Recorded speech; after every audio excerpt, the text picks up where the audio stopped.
If you played the original Vice City, you watched Victor Vance die in the very first cutscene.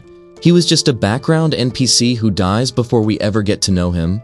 But 2 years earlier, Victor is the last person you'd expect to become a GTA protagonist. He's a soldier, he supports his family, and all he really wants is stability. Then, his commanding officer asks him for a favor. His superior is Sergeant Jerry Martinez. Martinez knows Vic needs money, so he offers him a supposedly simple job collecting a package from the airport. Vic knows the favor is illegal, but he thinks one questionable decision can solve an immediate family problem. Instead, the pickup becomes an ambush, forcing Vic into the water before he eventually recovers the package and returns to Fort Baxter. After all that, Martinez pays him almost nothing. Vic wants to stop before this arrangement gets worse, but Martinez now knows exactly how useful a desperate soldier can be. We meet Phil Cassidy, an eccentric gunrunner who loses money and property to a local gang called the Cholos. Martinez wants his cash recovered, so Vic joins Phil, attacks the Cholos occupying his property, and brings the money back. Vic still tells himself these jobs can stay separate from his military career. Martinez has other plans. He asks Vic to bring a woman named Mary onto the base for a private party. Vic reluctantly agrees because refusing his commanding officer is becoming increasingly difficult. But Sergeant Peppa discovers the situation.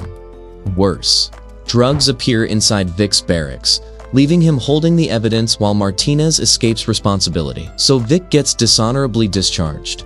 He joins the army to support his family, and Martinez destroys the entire career by turning him into a criminal errand boy. Now Vic has no uniform, no salary, and no legal way to help Pete. But Phil gives him somewhere to stay. Since the respectable route is officially hard-locked, Vic starts working with the only person currently offering him money. Phil wants revenge against the Cholos, so he and Vic hunt several gang members through Vice City. That retaliation makes Phil's businesses an even bigger target. The Cholos attack his boomshine warehouse and set the place on fire, forcing Vic to use a forklift to rescue explosive Cretes while the building collapses around him. He somehow gets the alcohol outside, but surviving does not solve Phil's money problem. So Phil and Vic reluctantly work with Martinez again to hijack a truck carrying weapons. The robbery succeeds, and for one brief moment, Vic thinks this arrangement might at least remain profitable. Martinez immediately ruins that idea. He sends Phil and Vic into another job while secretly arranging an ambush because they now know too much. The two fight their way out, and Vic finally realizes Martinez is never going to let them simply walk away. He is not an employer they can negotiate with. He is an enemy who keeps pretending to be a quest giver. So Vic cuts ties with him. Unfortunately, enemies do not pay hospital bills, and Pete still needs money. Phil introduces Vic to his brother-in-law Marty J. Williams, leader of the Trailer Park Mafia. Marty controls several businesses around Little Havana and Little Haiti, and he wants Vic to help protect and expand them. Vic accepts because the work pays. So he attacks Cholos, threatening Marty's operations, repossesses vehicles for the loan sharking business, and destroys rival delivery vans. The jobs gradually increase Marty's territory. But we also learn that Marty is far more dangerous inside his own home. His wife is Louise Cassidy Williams, Phil's sister. Marty constantly humiliates and abuses her while treating their marriage like another piece of property he owns. Vic dislikes Marty almost immediately. He keeps working because Pete still needs money, but every favor makes it harder to ignore what Marty is doing to Louise. Marty eventually takes control of a Cholo brothel and forces Vic to protect the workers when the gang retaliates. His empire keeps growing. His marriage keeps collapsing. Louise finally begins spending more time away from him, and she invites Vic to a quad bike race. The two gradually become closer because Vic treats Louise like a person rather than another asset on Marty's balance sheet. When she decides to leave, Vic helps retrieve her belongings from the trailer. Marty sees Vic helping his wife and assumes the worst. But instead of asking why Louise wants to leave, he decides she is simply another piece of property he can sell. He kidnaps her and plans to force her into prostitution at one of his businesses. Vic knows killing Marty means losing the man currently paying him, but leaving Louise with him is no longer something he can justify. So Vic chooses Louise. Vic races after them, catches Marty before Louise reaches the brothel, and kills him. He takes Louise and her baby somewhere safe, believing at least this problem is finally over. If you're enjoying the story so far, Don't forget to drop a like and subscribe for more game recaps. But removing Marty creates another one.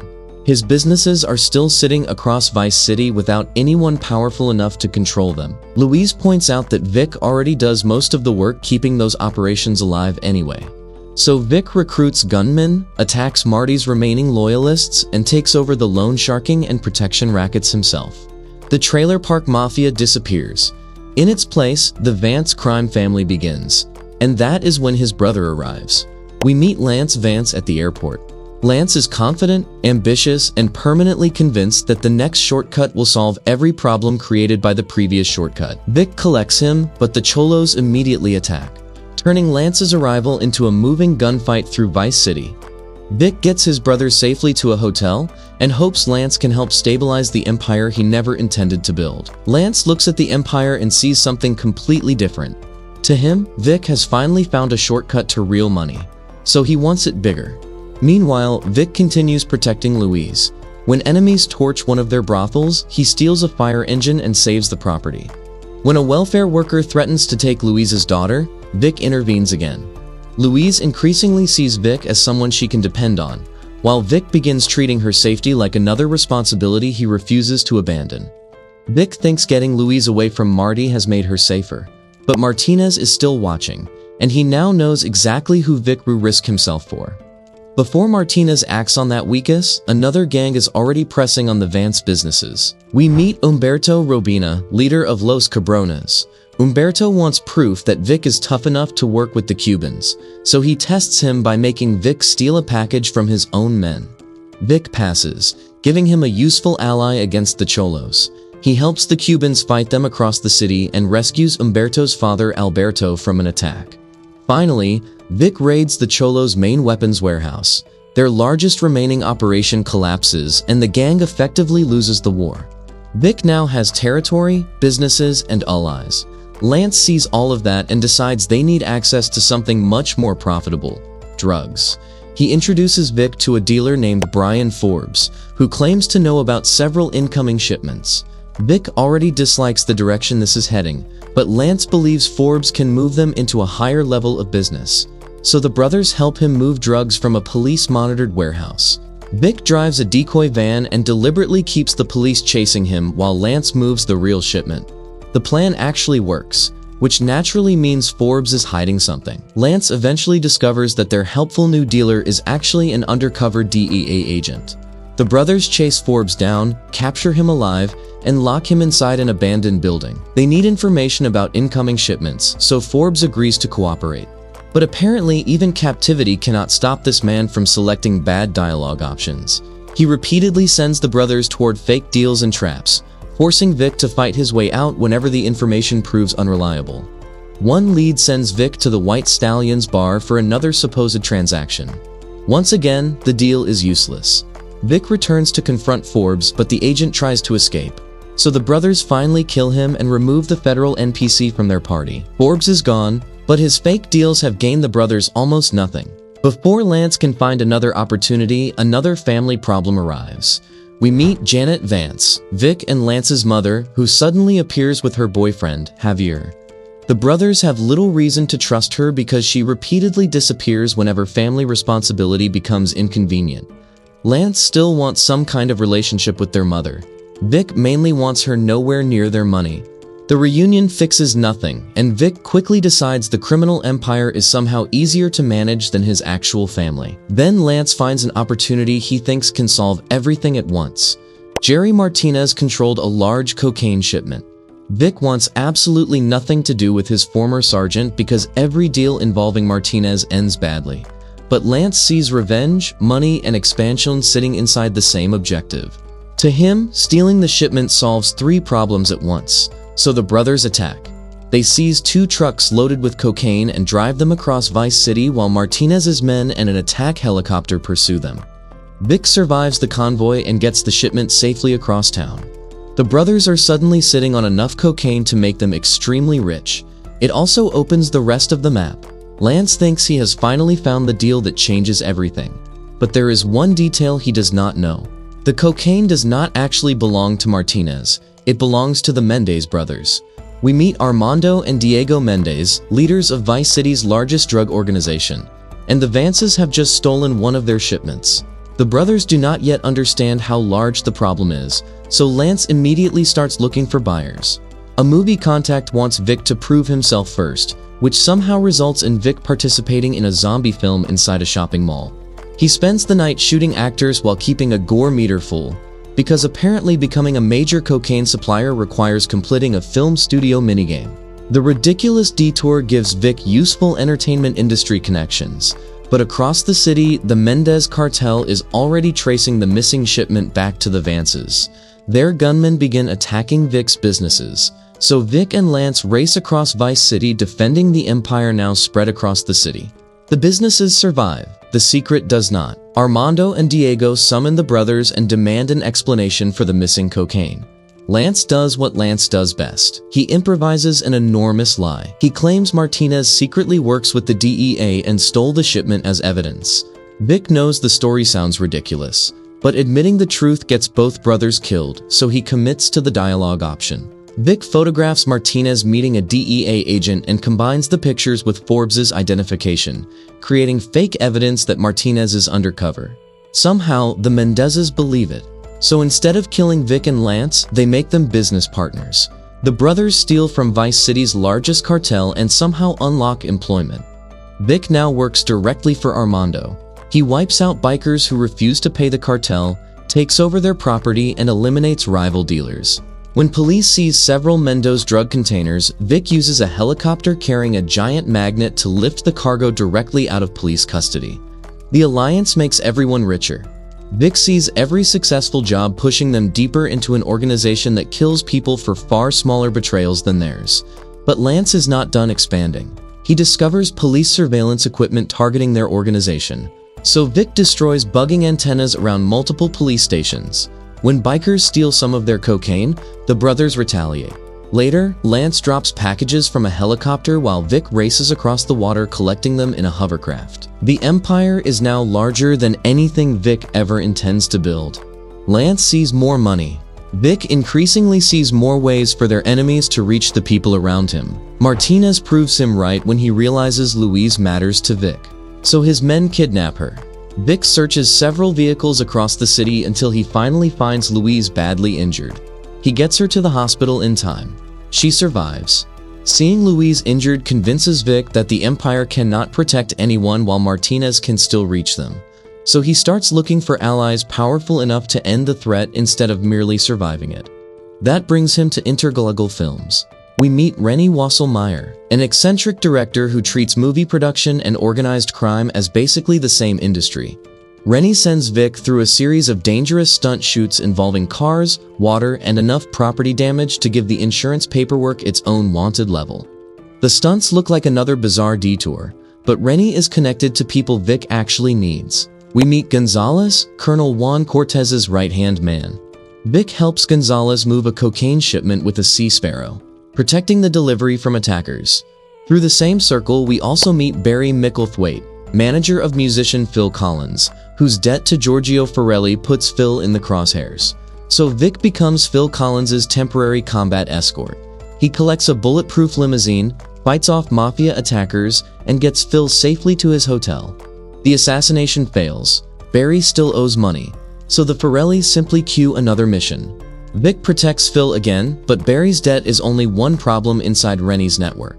Back with Gonzalez, a drug deal becomes an ambush, leaving Vic disoriented while the attackers steal the shipment. He recovers, tracks them down, and brings the product back. His performance attracts someone far more important. We meet Ricardo Diaz. Diaz is building his own drug empire, and he wants the Mendez brothers weakened. Vic does not trust him. But Diaz and the Vances currently share the same enemies, so Vic decides cooperation is useful enough. Diaz learns Gonzalez is receiving another shipment and sends Vic to steal it. Vic tails one of Gonzalez's men from a strip club, chases him by jet ski, and reaches the hidden boat carrying the product. He brings the shipment back to Diaz. Later, Diaz arranges a deal involving the DEA, and Vic removes hostile snipers before making sure the exchange succeeds. Gonzalez finally decides Vice City is becoming unhealthy for his long-term HP bar, So Vic protects his convoy against the sharks, fights them all the way to the airport, and keeps Gonzalez's plane intact long enough for him to escape. Across Vice City, the smaller factions are disappearing. Now the Vances, Diaz, and the Mendezes are becoming the main players. Lance still acts as if their lie can hold. Vic knows every new connection gives Martinez another chance to expose them. And eventually he does. Martinez tells Armando and Diego the truth. The Mendez brothers learn that Vic and Lance stole their cocaine and framed Martinez to cover it up. So they confront the Vances and demand control of their entire empire. Vic knows refusing could start a war, but surrendering the empire means surrendering the money he still wants for his family. So he refuses. The Mendezes capture both brothers and take them to an airport fuel depot. They plan to eliminate them inside a facility surrounded by fuel tanks, but Vic escapes his restraints. Lance becomes trapped behind flames, so Vic shuts down the fuel lines, reaches his brother, and gets them both outside. The depot explodes behind them. They survive. Now it is a full war. Mendez gunmen attack Vance businesses across Vice City. So Vic moves between properties with Lance, Umberto, and Phil Cassidy, defending everything they build. During the chaos, Martinez traps Lance inside a burning building. Vic picks up Luis, takes an air ambulance to the location, and lands on the roof before his brother burns alive. He rescues Lance and uses the helicopter to chase Martinez's escaping men across the water. Once again, Vic fixes another Lance emergency. Luis is beside him through the rescue, and Vic sees both people he keeps protecting trapped inside the same war. While Vic is protecting Lance, Diaz sees a chance to hit the cartel financially. Armando keeps valuable bearer bonds hidden inside his mansion, and destroying them could cripple the cartel financially. Instead of sending Vic through the front door, Diaz gives him the most advanced stealth technology available in 1984, a household robot. Vic remotely controls Armando's Domestobot, performs chores to avoid suspicion, locates the hidden safe, cracks the code, and uses the robot's lighter to burn the bonds. The Mendezes lose a fortune to what is basically an armed Roomba side quest. Their organization begins collapsing. Rene becomes the next target because of the connections to Diaz and Vic. Mendez gunmen attack the film studio, so Vic holds them off, rescues Rene near the Malibu Club, and gets the director to the hospital. Rene decides Vice City has become too dangerous and prepares to leave. But Barry's debt is still unpaid. Phil Collins performs at Hyman Memorial Stadium, and the Forellis decide the concert is their final chance to collect Barry's debt through homicide. Vic takes Rennie to the airport before heading to the stadium. Security forces him to leave his weapons behind. So when he discovers Forelli saboteurs above the stage cutting the lighting rig, Vic has to stop them before the equipment crashes onto Phil. He takes them out while the concert continues underneath him. Phil survives and finishes the show. With Rene gone and Phil safe, Vic can finally focus entirely on the Mendezes. Armando immediately makes the war personal again. He kidnaps Louise and orders the Vances to leave Vice City. Vic does not hesitate. Louise has already nearly died once, and he refuses to leave her with Armando. Lance wants revenge just as badly, but instead of waiting for an actual plan, he charges toward Prawn Island alone. Mendez gunmen attack him on the road, so Vic follows and destroys the pursuing vehicles before Lance gets clapped during his own rescue mission. The brothers reach the Mendez mansion. Lance rushes after Armando while Vic fights through the guards and forces his way inside. Armando waits with a flamethrower, so the cartel boss becomes an actual boss fight. Armando fills the room with fire while reinforcements attack from the sides, forcing Vic to keep moving. Vic finally overwhelms the guards and kills him. The fight is over, but winning does not save Louise. Vic finds her badly injured after the kidnapping. Louise dies. Vic has spent the entire story believing more money and more power can help him protect somebody. Pete needs money, Lance keeps needing rescuing, Louise needs a way out of Marty's control. But standing beside Louise now, Vic realizes the Empire has only given his enemies more ways to reach the people he cares about. So he stops looking for another deal. He stops thinking about expansion. He wants Diego Mendez and Jerry Martinez gone. Diaz knows where Diego is hiding, but reaching him requires serious firepower. So we return to the place where the entire story begins, Fort Baxter. Phil Cassidy drives Vic toward the military base while Mendez gunmen attempt one final ambush. Vic clears the attackers and continues. He infiltrates the same base that throws him out at the beginning of the story, but this time he is not trying to protect his uniform or convince anyone he belongs there. He is stealing a hunter attack helicopter. Vic sneaks through the administration building, opens the helipad gate, and reaches the aircraft before the soldiers can fly it away. Then he takes the hunter directly back to Diaz. The soldier who loses his career because someone plants drugs in his barracks now owns military-grade air support. Diaz gives him the location of Diego's downtown stronghold. Vic climbs into the hunter and flies straight toward the building. He unloads missiles and cannon fire into the Mendez position while guards fire back from inside. The building takes heavy damage, but one gunman eventually hits the hunter with a rocket. The helicopter goes down. Vic survives the crash and lands on the rooftop. The hunter is gone, but Diego is still somewhere inside the building. He fights through floor after floor of Mendez gunmen as Diego repeatedly retreats deeper into the building. Another helicopter attacks through the windows. Vic destroys it and keeps climbing. Eventually, we reach the roof, and two enemies are waiting: Diego Mendez and Jerry Martinez. Vic knows exactly what both men have taken from him. Martinez turns Vic's need for money into a criminal career and destroys his place in the army.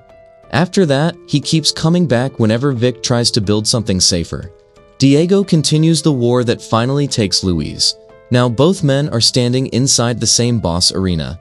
Vic fights them together. Diego goes down, then Vic kills Martinez. The man who spends the entire game creating problems for Vic finally runs out of missions to give him. The Mendez cartel collapses. Vic has finally removed the men hunting his family, but killing them cannot bring Luis back. After the fight, Lance arrives because apparently even the final boss cannot fix his timing, and almost immediately he starts talking about another huge drug shipment they can sell. Vic has heard this plan before. At the beginning, Martinez convinces him that one illegal favor can solve his money problem. After that, Lance keeps believing the next shipment or shortcut will finally make everything worth it. Vic now knows what those deals actually cost, so this time he refuses. Vic tells Lance he is finished with drugs. He wants to leave Vice City, keep the money they already have, and use it to help Pete. For once, Lance accepts the answer. We see the brothers leave Vice City together with more money than Vic ever expected to earn. Vic begins the story looking for one legitimate paycheck so he can help his family.